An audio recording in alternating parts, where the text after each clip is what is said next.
Assalamualaikum warahmatullahi wabarakatuh. Hari ini kita akan belajar tentang unsur kebahasaan teks deskripsi. Nah, kalian bisa melihat materinya di buku paket online di halaman 21 sampai 27. Dibaca dan dipahami ulang ya. Nah, apa saja unsur kebahasaan dalam teks deskripsi? Kita simak bersama. Pertama, menggunakan kata khusus. Kata khusus merupakan bagian dari kata umum. Nah, kata umum sendiri adalah kata yang memiliki makna yang luas. Kalau kata khusus memiliki makna yang lebih sempit. Misalnya, kita mempunyai kata umum warna. Nah, kita khususkan dari warna ini. Ada kata hijau, ada merah, ada kuning, begitu. Kita lihat contoh lain. Misalnya kata umum indah. Tapi karena ini maknanya masih terlalu luas, indah untuk menggambarkan apa gitu. Kalau kita ingin menggambarkan seseorang, kita bisa menggunakan kata khusus elok, molek, cantik, menawan. Kalau kita ingin menjelaskan pemandangan yang indah, kita bisa menggunakan kata khusus menakjubkan, memesona, begitu. Kedua adalah kalimat rincian. Kalimat rincian merupakan kalimat yang memperjelas kalimat sebelumnya yang dianggap masih umum. Nah, maksudnya bagaimana? Misalnya, ada kalimat ibuku orang yang sangat baik. Nah, kata baik di sini masih terlalu umum. Baik, semua orang juga pasti baik. Nah, apa yang membuat ibuku adalah orang yang sangat baik?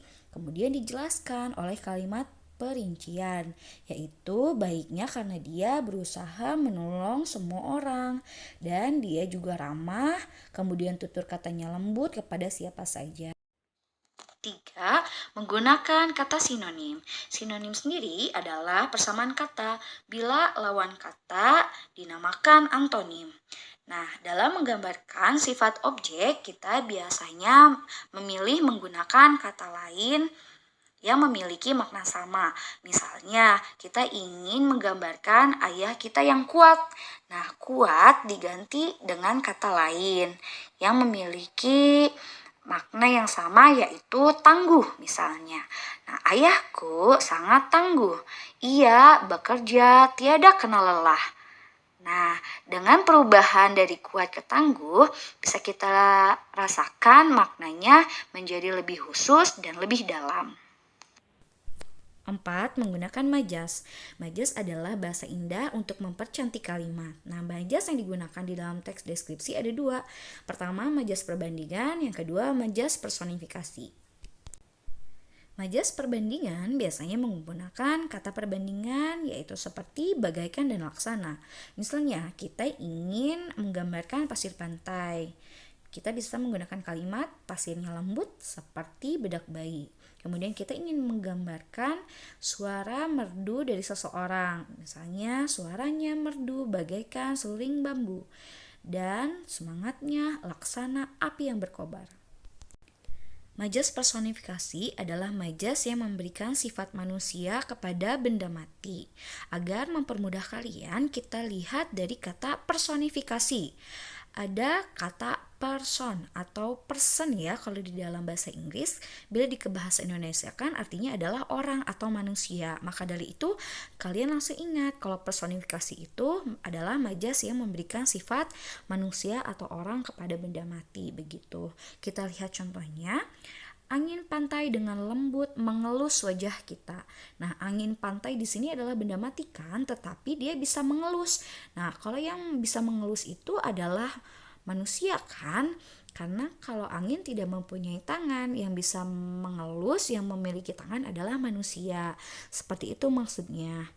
Kemudian contoh lain, tatapan mata Diji memanggilku. Nah, memanggil, memang mata bisa memanggil tidak kan? Mata hanya bisa mengedip, tetapi ini seolah memanggil begitu. Jadi ada sifat manusia di situ. Paham? 5.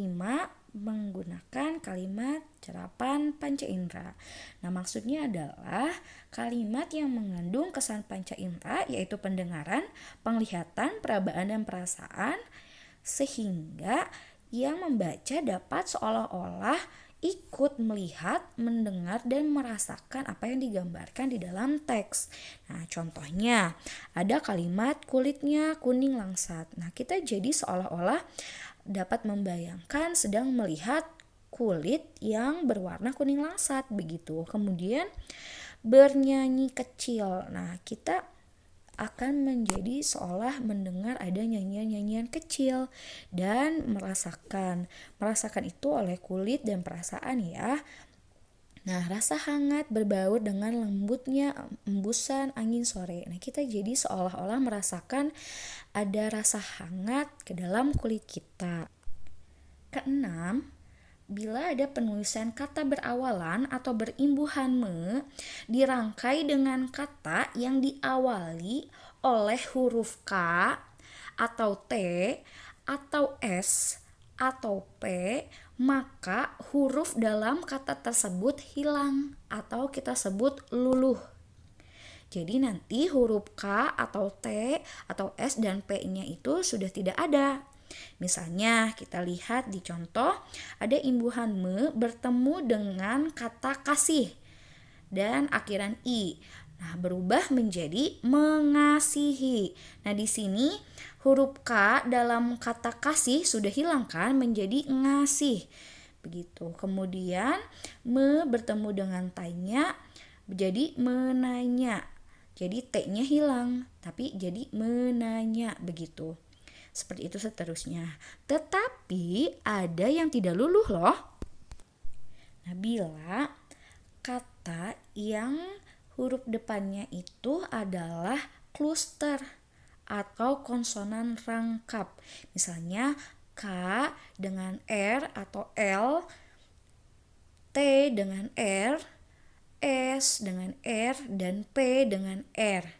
Misalnya seperti ini. Imbuhan me dengan kata kritik. Jadi mengkritik.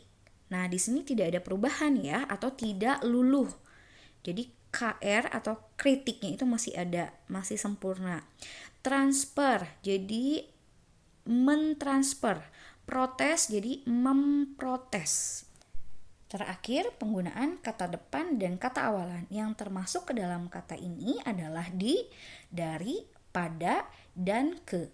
Nah, bila kata depan memiliki dua ciri. Yang pertama diikuti dengan kata tempat, arah, posisi, atau letak. Nah, bila bertemu dengan kata ini, maka penulisannya dipisah. Contohnya, di gunung, dari rumah ke sekolah pada rumah itu. Dan kalau tempat, penulisannya jadi huruf besar ya.